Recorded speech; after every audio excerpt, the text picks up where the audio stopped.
Oh,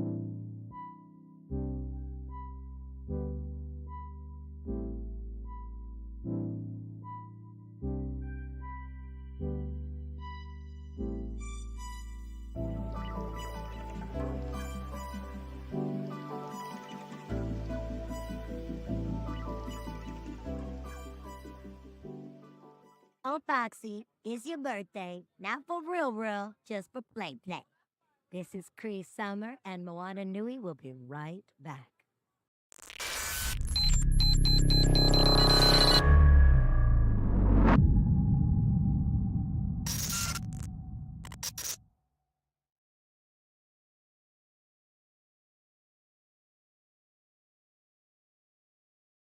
Okay. Carnell from Carnell Howard Pictures. You are a trainer and a fan. Now, what is your Mount Rushmore of waifus and why? Oh God, my Mount Rushmore of waifus and why. That is good. Definitely.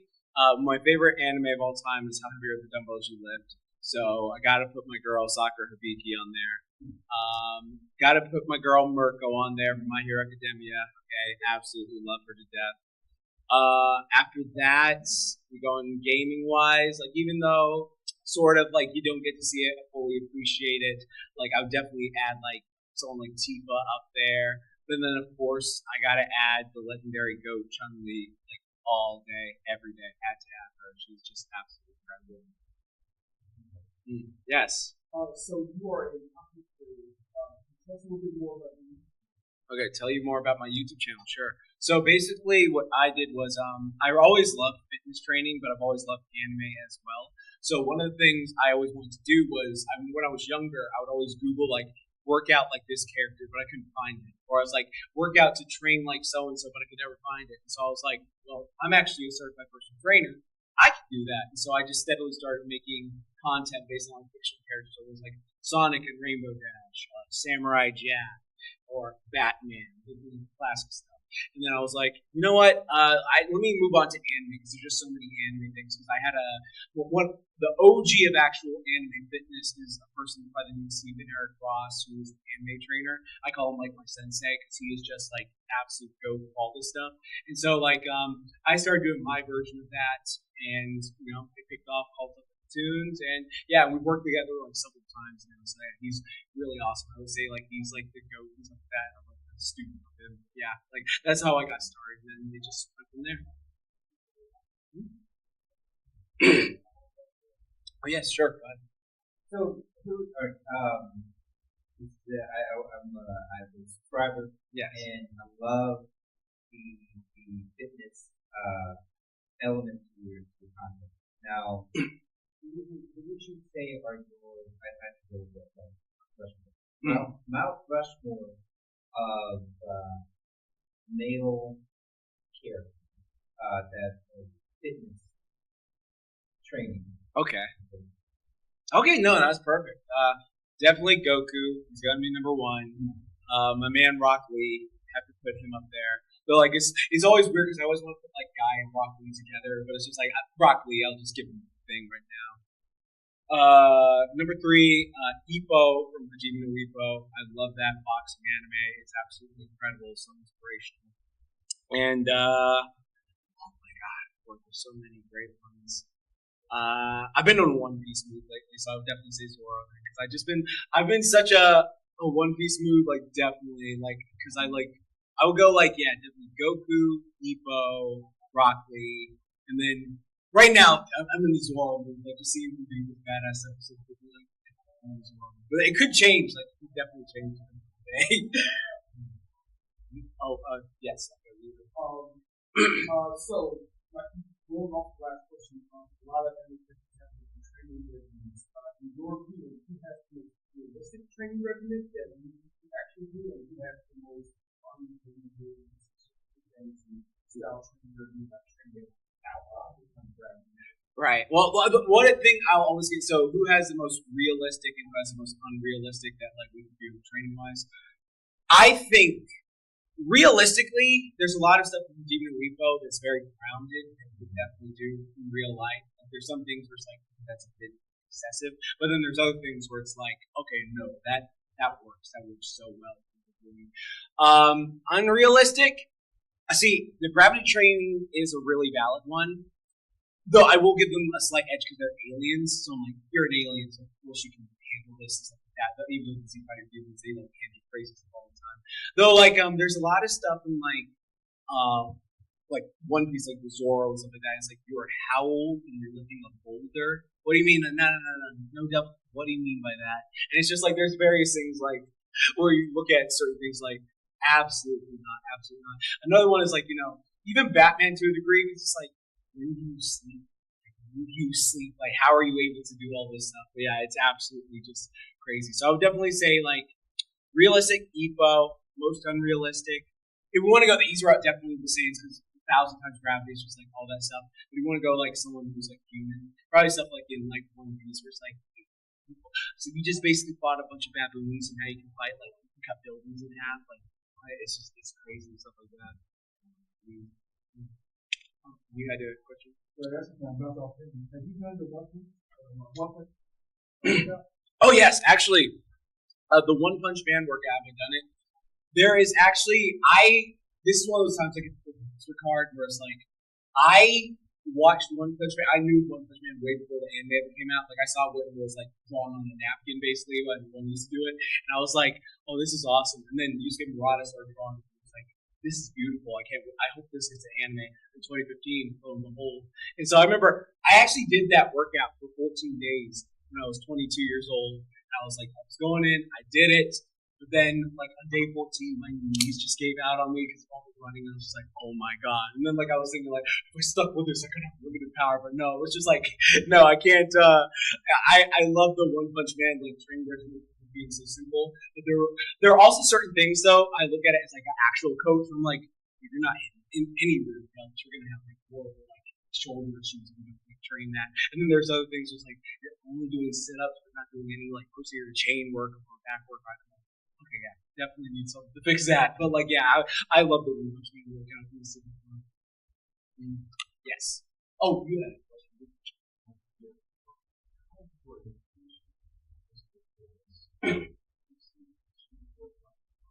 To cosplay? Oh, physical fitness physique to cosplay. I think it depends, because sometimes, there's some people out there who are just like so confident with it, but they're just like, oh, I may not be as like cut as Luffy, but I'm gonna rock it. And it's just like, no, I find that so admirable. So I love this character. I do it. I'm like, I encourage people to do that. I think for me, like, it depends on like what type of character it is. Like, for instance, if I was cosplaying Inosuke, like I do like to like spend a few weeks to get my diet in check so I can like get the ab and muscles all cut up for it. But like other times it's just like, okay, I think it depends. I think it like can boost it a certain way. But now they got like I saw a dude out there with like the fake muscle suit now. So it's like you don't even need to like work out for it because it's just like you got this, unless like you're like trying to like flirt with someone and go like, yeah, let's go back to my room and just like. So anyways, it's just like stuff like that. But there's stuff like that. That's all I can do. I'm a fan of but for those that are on the fence about the fitness regimen, how would you motivate them to go in realistically and keep at it? Okay. No problem. I love that question. Just like, how would I motivate someone to keep at it and go with it with fitness stuff?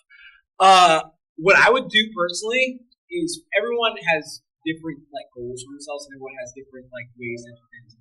Some people just sadly do not like weightlifting or like go to the gym or doing this sort of stuff. So what I do is I try to find a healthy activity that they can stay consistent with. Because one of the things people talk about is if you are consistent, you can make such great results because like it doesn't matter because you're having fun with it. You're not thinking of something like that. So it's like, oh, you don't like lifting? Well, why don't you try gymnastics? There's a gymnastics place you can try all this other stuff. That builds muscle and builds a bunch of stuff that'll just make you super athletic. Or you want to like do like a bunch of rock climbing or something like that. That's super fun and gets your energy going. Or you can like play VR, go swimming, try a martial arts class, boxing, any of that stuff. And it's just like, yeah, try any of these engaging things. But if it's like, oh, I want to be consistent because I want to get this physique, I just say first get a program, and nothing like too hectic, because what happens to a lot of people is they get these like, this is 5 days a week, and this is like, I'm gonna fry my central nervous system. I gotta do all this cardio. I gotta strict diet, stuff like that. So it's just like, I say start with like 3 days a week lifting, and then like daily walks and stuff like that, instead of like doing cardio. Like just like instead of doing like intense cardio, just like daily walks. Like just aim to get like 10,000 steps or like 60 minutes walking. And I would say do that consistently, and then you'll start to notice your body change. And I think it just has phenomenal results all around. Like if you don't like something, and it's just like, oh, I really want this, it's going to be harder, like because you do it. But if you're just like, oh, I just want to stay consistent, and it's like, oh, I found this thing, it makes it so much easier now. Yes, go ahead.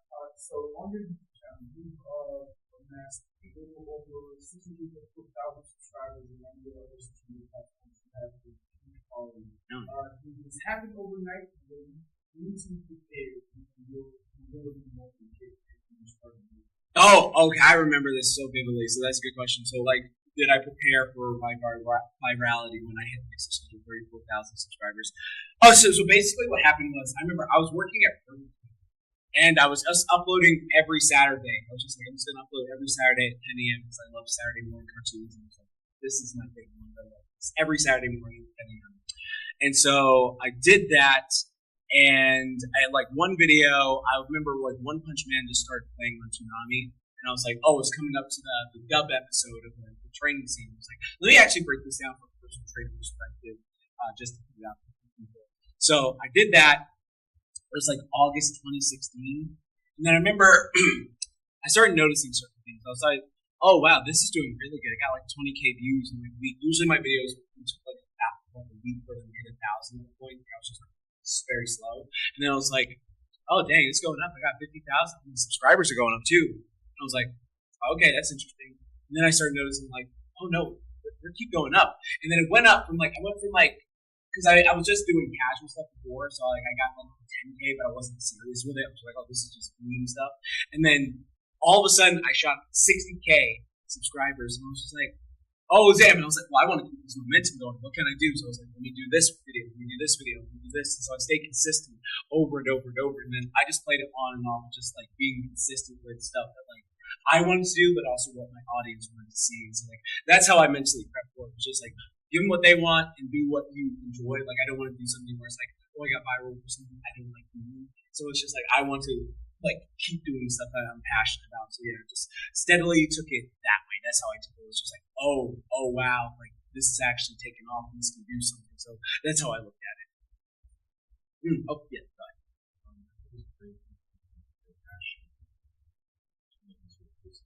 So at what point did you start? Oh, so I'm actually a personal trainer by trade. I've actually been one since 2010. I started YouTube in like 2013-ish is when I got serious. Before it was just like meme stuff. It was due to like again like my whole opponent Richard did a lot of stuff, but like no, it was one of those situations where for years prior I was personal trainer. Like in high school, people would come up to me and ask the program, so what can I do for this? How to make one, and then like I was like, oh, you can actually make this a career. So I went to college, got a degree in kinesiology, stuff like that. Helped with my training, stuff like that. I would train clients in the actual gym, and then I was like, oh, I'm such a big nerd of this anime fitness stuff. I wanted to like add to this, so did that, and I started noticing like, oh, I can actually help people online because I'm getting all these subscribers, and they want me to train them like I train my in-person clients. So I was like, okay, I can do that. So I just started to take it piece by piece and be like, hey, so I'm offering training online. You can go email me here, then we will set up a meeting and see if it worked out. So that's what I've been doing a lot more frequently is just training people online. And it's been super, like, I love helping people with that. And, like, various fans are awesome because we have a different bond. It's like, I just think broccoli when he's doing this. It's like, okay, I got you. They all call me sensei too when we coach. So it's just like, yeah, sorry, you got this. So it's awesome. Yes. So I don't know if you but you there was bullying involved. I remember Dragon Ball. When you experienced that, how did you get through that you would say was Oh, okay. So basically, how I got through the bullying and stuff like that. So like, it was just a big deal during childhood. One of the things that I thought, I always saw Goku. He was so nice and so kind that he like beat people up who were like wrongdoing. And I was like, this is such a motivation that I want to be like him. And so when I started training, that was one of the things I was like, I want to do that, and I also want to show people who may not be as athletic like Goku that you can transform. Like, because that was one of the things I loved. Is like you actually saw him train. It wasn't like Superman just magically was blessed, or like Spider-Man got like bit or anything like that. It was just like, no, I worked out a lot and got strong. So I thought that was super, super inspirational. And so when I was able to transform myself, I was like, I can help others do the same thing. So that's what I was able to do. Last question. Yes. Oh yeah. So you talk about the high school training today. Yeah. What's your origin? What was your first thing that got you into the path? Oh, the first thing that got me into the path of this was basically, again, like I was bullied as a kid, and then like I would watch anime, and it motivated me to train. But then like in high school, I met a couple people who were like also going to the gym and stuff like that, and then I started going with them, and then that's what really sparked me. Because before I was just sort of just doing push-ups and calisthenics at home, and that's when I first started lifting, and I was like, this is awesome, I love this. And then after that, I was like, no, I want to like get really involved in this, and so I fell in love with weightlifting there. And then, like, watching anime and, like, learning different techniques, I fell in love with that. And I was like, oh, I can actually help people better with that. So that's what motivated me. It was just like, meeting my friends, going to the gym, and then utilizing stuff and, like, learning all these different things. That's what motivated me.